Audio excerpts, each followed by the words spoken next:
यदि आप श्री दुर्गा सप्तशती का पाठ प्रारंभ करने जा रहे हैं तो यह ध्यान रखें कि आपको इस पाठ को प्रारंभ करने से पहले दुर्गा कवच, अर्गला स्तोत्र और उसके पश्चात कीलक स्तोत्र का पाठ करने के बाद ही श्री दुर्गा सप्तशती का पाठ प्रारंभ करना चाहिए।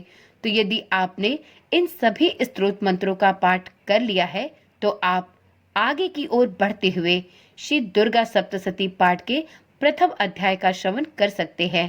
परंतु यदि आपने अभी तक श्री दुर्गा कवच, अर्गला स्तोत्र और कीलक स्तोत्र का पाठ नहीं किया है तो आप सबसे पहले इन सभी स्तोत्र मंत्रों का पाठ करें।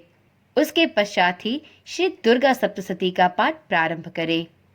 अन्यथा आपको श्री दुर्गा सप्तशती पाठ का पूर्ण फल नहीं प्राप्त होगा, क्योंकि श्री दुर्गा सप्तशती का पाठ प्रारंभ करने से पहले दुर्गा कवच, इसके पश्चात अर्गला स्तोत्र और उसके बाद कीलक स्तोत्र का पाठ किया जाता है। और ठीक इसी प्रकार से श्री दुर्गा सप्तशती के सभी 13 अध्याय के संपूर्ण होने के बाद अंत में देवी सूक्तम, श्री सूक्तम, देवी कवच और क्षमा प्रार्थना और अंत में श्री सिद्ध कुंजिका स्तोत्र का पाठ करने से आपको श्री दुर्गा सप्तशती का पूर्ण फल प्राप्त होता है। यदि आप दुर्गा सप्तशती का पाठ प्रारंभ करने से पहले इन विशेष स्तुति मंत्रों का पाठ करना चाहते हैं तो आप इसी चैनल पर पिछली वीडियोस में जाकर इन सभी स्तोत्र मंत्रों का पाठ शुद्ध एवं सरल हिंदी भाषा में कर सकते हैं। इसके पश्चात ही आप श्री दुर्गा सप्तशती का पाठ प्रारंभ करें। दुर्गा सप्तशती का पाठ प्रारंभ करने से पहले जानते हैं श्री दुर्गा सप्तशती से संबंधित कुछ विशेष बातें। श्री दुर्गा सप्तशती पाठ यथा नाम सप्त अर्थात 7 एवं शती अर्थात 100 यानी 700 श्लोकों का एक संग्रह है। उन 700 श्लोकों को 13 अध्यायों में बांटकर एक देवी उपासना का ग्रंथ बनाया गया है, जिसका पाठ करने से सभी प्रकार के दुख, दर्द और जीवन की परेशानियां दूर होती हैं। नवरात्रि की कालावधि में देवी पूजन के साथ उपासना स्वरूप देवी के सभी स्तोत्र मंत्रों जैसे दुर्गा कवच, अर्गला, कीलक, देवी सूक्तम, श्री सूक्तम, क्षमा प्रार्थना, श्री सिद्ध कुंजिका स्तोत्र इत्यादि अनेक स्तोत्र मंत्रों, सहस्त्रनाम, देवी महात्म्य इत्यादि का यथाशक्ति पाठ किया जाता है। श्री दुर्गा जी का एक नाम चंडी भी है। मार्कंडेय पुराण में इसी देवी चंडी का महात्म्य बताया गया है।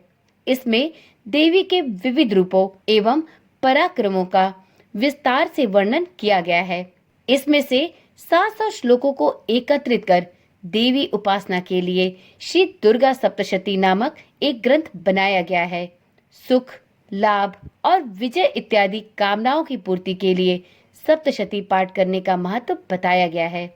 शारदीय और चैत्र नवरात्र में श्री दुर्गा सप्तशती का पाठ विशेष रूप से किया जाता है।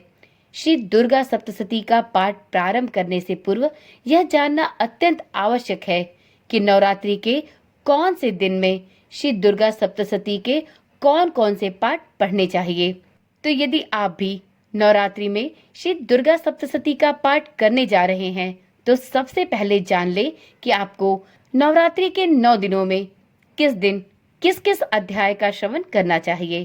तो मित्रों, नवरात्रि के पहले दिन श्री दुर्गा सप्तशती का पहला अध्याय, दूसरे दिन दूसरा एवं तीसरा अध्याय, तीसरे दिन चौथा अध्याय, चौथे दिन 5वां, 6ठा, 7वां एवं 8वां अध्याय पढ़ना चाहिए।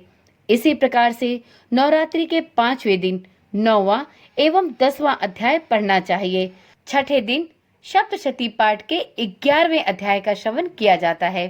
7वें दिन 12वें और 13वें अध्याय को पढ़ा और सुना जाता है।